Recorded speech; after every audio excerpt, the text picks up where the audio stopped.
To be honest, I'm a little bit nervous as always. I hope you guys enjoy your tea break and I hope you guys will enjoy my speech too. Okay, so we have a saying that being beautiful is a blessing. Unfortunately, I didn't have that luck, or at least that was I used to think. Growing up from the seemingly caring words from the dearest people. Your thighs are as big as a pillar, said Grandma. You look like you have gained weight, right? Said Mommy. Have you ever heard these comments? Sounds very familiar, right? But to a young kid, it was struck with an impression that it was never be enough to be loved, to be cared for, or to be accepted. And that child was me. Deep down, I knew that they were well-intentioned. I knew that it was a part of the Vietnamese culture, where comments about weight are usually seen as a sign of affection, of concern, or simply a conversation starter. Now back to those words. To a 10-year-old kid, surrounded by toxic beauty standards, models, influencers, K-pop idols, how else could I interpret these words? I look so fat. I look so puffy. I hate rolls. These thoughts consume me, ruining my self-esteem. What started as a 2-week workout program spiraled into hours of working out every single day, meticulously counting every single calorie, eating as little as possible, and even skipping schools, proms, and family gatherings just to avoid meals. I dissociated myself entirely to feed the eating disorder that slowly took control over my life. Yet, here's the irony. Nobody noticed. Nobody cared when I was suffering. Nobody applauded when I exercised post-exhaustion. Nobody noticed when I cried myself to sleep, wishing I could wake up skinnier. Yet, the moment I lost weight, everything changed. Oh my God, honey, you look so skinny now. Do you want to be the model for a class post? For the first time, I felt accepted. I felt loved. I felt cared for. Or was I? I was endowed with a new pretty privilege thanks to my slim big figure. But when my mouth turned up in a practice curve, my eyes held the weight of endless melancholy, and I had lost the spark of my gorgeous dimple smile. Of course, is this how I want to be loved? Was I truly happy? Was I truly satisfied? The more I stopped my body, the more I stopped my mind and spirits.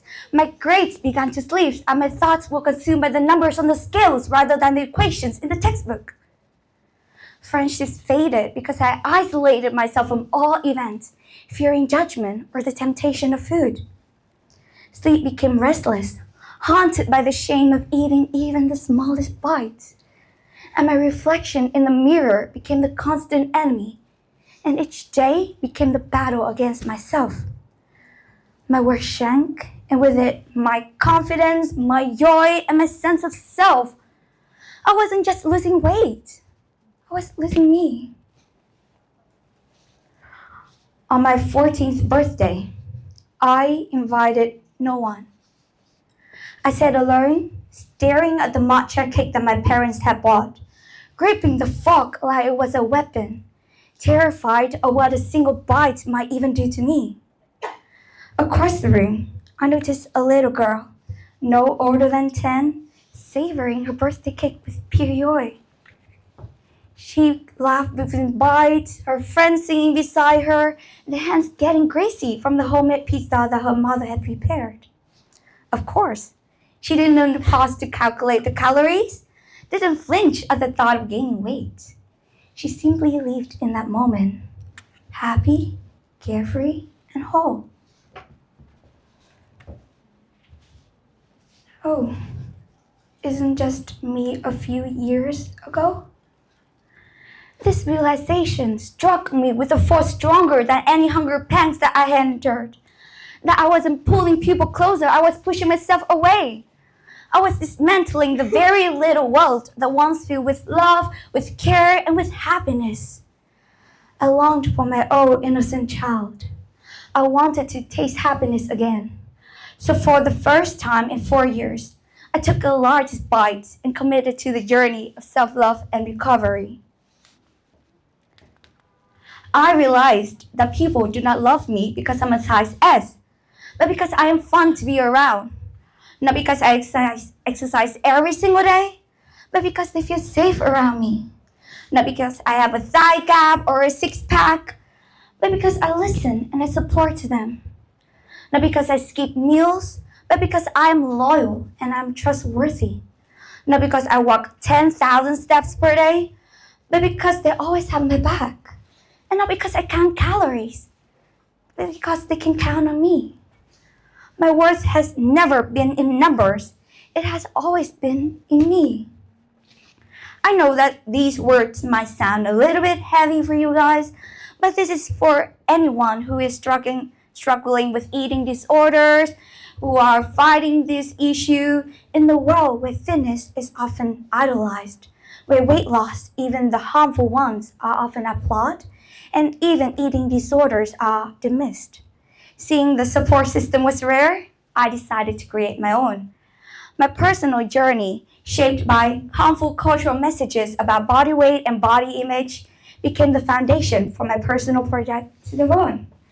So through To the Bone, I have met young girls facing similar issues. I have met parents who didn't know how to support their child, and teachers who wanted to support and foster a supportive environment for their students. Through To the Bone, I realized that I wasn't alone in my journey, and that our shared experience could inspire change and action. To the Bone became the community where vulnerability was met with empathy, where voices once silenced by shame and judgment could finally be heard.